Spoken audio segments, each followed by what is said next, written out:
নমস্কার। সকালে উঠছো, অফিস যাচ্ছ, মান্থ শেষে স্যালারি ঢুকছে, কিন্তু 10 তারিখের মধ্যে স্যালারি অলমোস্ট জিরো। কী করা যাবে? ইএমআই চালু, স্ট্রেস ফুল অন। তুমিও কি সেম সাইকেলে ফেসে গেছো? তাহলে এই সাইকেলটাকেই বলে র্যাট রেস। যদি এর থেকে বেরোতে চাও, সুরাহা আছে আমার কাছে, চলে এসো। ছোট থেকে আমাদের কি বলা হয়? 3টে জিনিস: ভালো করে পড়ো। একটা প্রবাদ আছে, পড়ালেখা করে যে গাড়ি ঘোড়া চড়ে সে। আমাদের ছোটবেলা থেকে ফোকাস এটাতেই থাকে, বাবা মারা এটাই বলে সবসময়, ভালো করে পড়াশুনো করো। দ্বিতীয় জিনিস যেটা আমরা জানি, বাবা মারা বলে থাকে, গভর্নমেন্ট জব পেলেই লাইফ সেট। এইটা তো 100%, 90% বাঙালি এটাই বিশ্বাস করে যে গভর্নমেন্ট জব পেলে ভাই লাইফ সেট। আর তৃতীয় জিনিস যেটা বাবা মা আমাদের বলে থাকে, সেটা হচ্ছে রিস্ক। যে রিস্ক একদম নেবে না, রিস্ক একদম নেওয়া যাবে না। বাঙালি বাড়িতে এটা মনে করা হয় ভাই রিস্ক একদম নেওয়া যাবে না, যা ইচ্ছে হয়ে যায়। স্কুলে আমাদের কি শেখানো হয়? স্কুলে আমাদের শেখানো হয় ম্যাথস, সায়েন্স, জিওগ্রাফি, হিস্ট্রি, কিন্তু এটা লাইফে খুব দরকার মানি ম্যানেজমেন্ট। সেটা কিন্তু আমাদের কখনো স্কুলে শেখানো হয় না। এটা খুবই দরকার যে পয়সা কীভাবে কাজ করে, এটা স্কুলে শেখানোটা খুব দরকার। তাই জন্য আমরা বড় হয়ে ভাবি যে চাকরি পেলে তো লাইফ সেট হয়ে যাবে, কিন্তু চাকরি আমাদের বেসিক এক্সপেন্সেসটা বিয়ার করতে সাহায্য করে আমাদের, কিন্তু ফিনান্সিয়াল ফ্রিডম এইটা হচ্ছে আমাদের মেন গোল।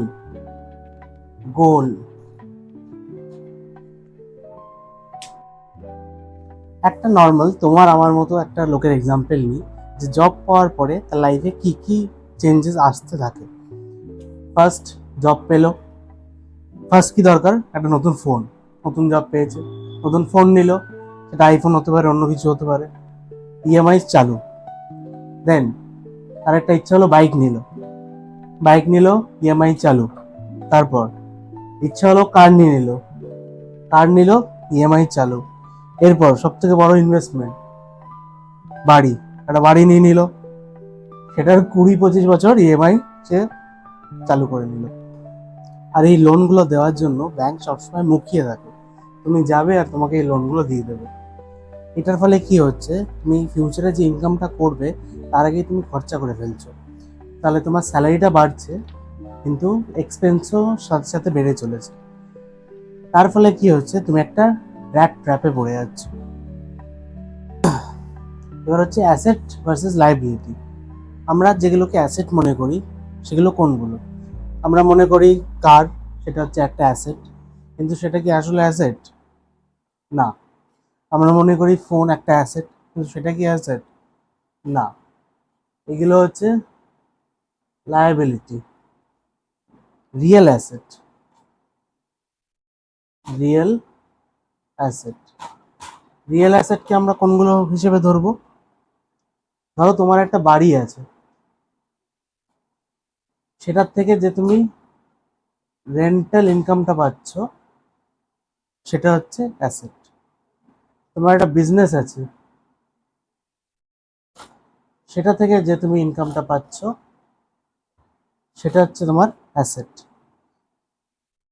ধরো তোমার কিছু ইনভেস্টমেন্ট আছে, সেটা থেকে যে ইনকামটা হবে সেটা হলো অ্যাসেট। এইগুলো হচ্ছে তোমার অ্যাসেট। আমরা রিচ ড্যাড পুয়ার ড্যাড নামক একটা বইতে এর ব্যাপারে আরো বিস্তারে জানতে পারবো। যদি তোমাদের সুযোগ হয় বইটা নিশ্চয়ই পড়ে দেখো। শুধু সেভিংসে কি হয়ে যাবে? হবে না। আমরা নর্মালি কি মনে করি যে ব্যাংকে এফডি আর সেভিংস অ্যাকাউন্টে টাকা রেখে দেব, তাহলে যে ইন্টারেস্টটা পাবে সেটাতে আমার টাকা বৃদ্ধি হচ্ছে। কিন্তু তা কি ঠিক? না। এইখানে একটা বড় রোল আছে ইনফ্লেশনের। যাতে আমরা টাকাটা যদিও আমাদের বাড়ছে, কিন্তু তার ভ্যালুটা সেরকমভাবে বাড়ছে না। মানি ইনক্রিজ হলেও ভ্যালু সেরম বাড়ছে না, ভ্যালুটা কিন্তু ডিক্রিজ হচ্ছে। সিঙ্গেল সোর্স অফ ইনকাম, অনেক ফ্যামিলি ডিপেন্ডেন্ট হয় একজনের সিঙ্গেল সোর্স অফ ইনকামের উপর, কিন্তু সেটা কি ঠিক? সেটা যদি বাই চান্স কখনো বন্ধ হয়ে যায় তাহলে কি সব শেষ? না, এর জন্য আমাদের বিভিন্ন সোর্সেস অফ ইনকাম ভাবতে হবে। যেরকম আমাদের ইনভেস্টমেন্ট করতে হবে, এখান থেকে একটা সোর্স অফ ইনকাম আনতে হবে, সাইড ইনকাম, কিছু সাইড বিজনেস বা এরকম কিছু আমাদের এনে ওখান থেকে একটা ইনকাম সোর্স তৈরি করতে হবে, আর ফ্রিল্যান্সিং করতে হবে। এখন তো বিভিন্ন জিনিসপত্র ফ্রিল্যান্সিং করা যায়, তুমি ফটোগ্রাফি করতে পারো, অনেক কিছু করতে পারো, সেখান থেকে তোমাকে ফ্রিল্যান্সিংও একটা সাইড ইনকাম তুমি জেনারেট করতে পারো। আর এটা খুব ইম্পর্টেন্ট। এরপর হচ্ছে আমাদের এসকেপ প্ল্যান। এসকেপ প্ল্যানের ফার্স্ট স্টেপ লাইফস্টাইল কন্ট্রোল করা। তোমার স্যালারি বাড়ছে,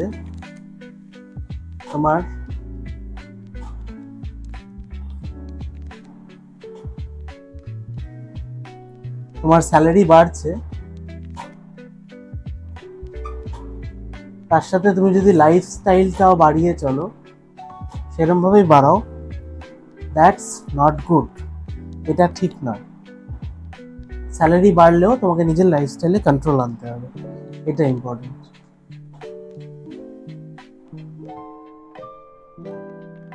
সেকেন্ড পয়েন্ট হচ্ছে ইএমআই।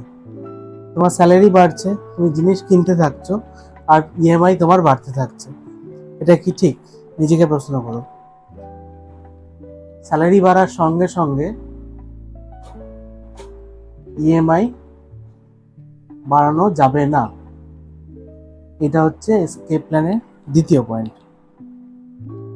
Third point, investment. তুমি ইনভেস্টমেন্ট স্টার্ট করো। আজকে একটা ছোট ইনভেস্টমেন্ট কালকে কিন্তু অনেক বড় হতে পারে। তুমি ছোট থেকে স্টার্ট করো, 500 টাকা, 1000 টাকা থেকে স্টার্ট করো।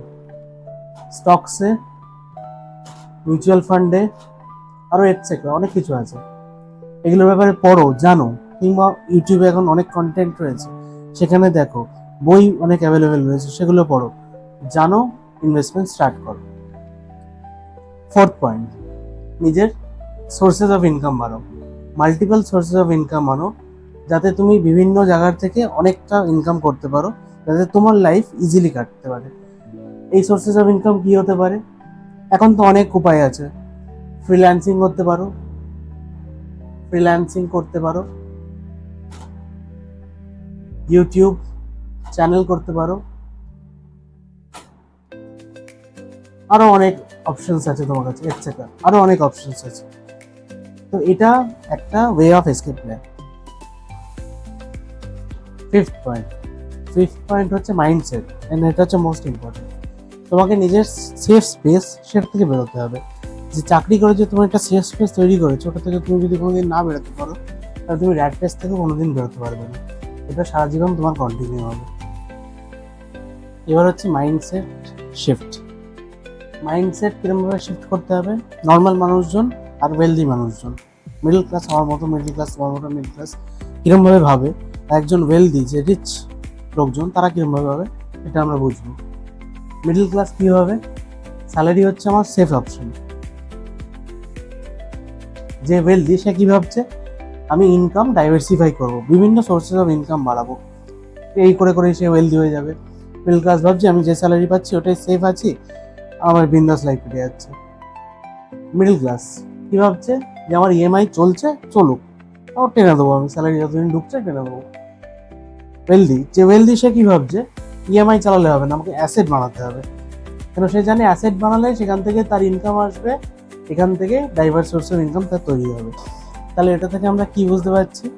ডিফারেন্সটা ইনকামের কোনোদিনই ছিল না মিডল ক্লাস আর ওয়েলথ ক্লাসের মধ্যে, ইনকামের ডিফারেন্সটা কোনোদিন না, ডিফারেন্স সবসময় হচ্ছে মাইন্ডসেটের। তুমি কি মাইন্ডসেট নিয়ে এগোচ্ছ সেটাই ডিসাইড করবে তুমি মিডল ক্লাস থাকবে নাকি তুমি ওয়েলদি হবে। স্কুল যদি তোমাকে মানি ম্যানেজমেন্ট না শিখিয়ে থাকে সেটাতে তোমার কোনো দোষ নেই, কিন্তু এখনও না শিখলে এটা তোমার ডেফিনেটলি রেসপন্সিবিলিটি। তুমি স্কুলে রয়েছো, কলেজে রয়েছো, তুমি চাকরি করছো, তোমার বাচ্চা কাচ্চা হয়ে গেছে, এখন যে বয়সে তুমি মানি ম্যানেজমেন্ট শেখা স্টার্ট করবে তখন থেকেই তুমি অন্যদের থেকে এক স্টেপ এগিয়ে যাবে। আমি একটা জিনিস লাস্ট বলে শেষ করব, যে ছোট থেকে স্টার্ট করো, বেশি বড় থেকে স্টার্ট করতে হবে না, ছোট থেকে স্টার্ট করো, কনসিস্টেন্ট থাকো, একদিন তুমিও পারবে এই র্যাট রেসটা থেকে বেরোতে। এই কন্টেন্টটা যদি তোমাদের ভালো লেগে থাকে, নিজেদের ফ্যামিলির সাথে শেয়ার করো, বন্ধুদের সাথে শেয়ার করো, লাইক, শেয়ার অ্যান্ড সাবস্ক্রাইব করো। ধন্যবাদ।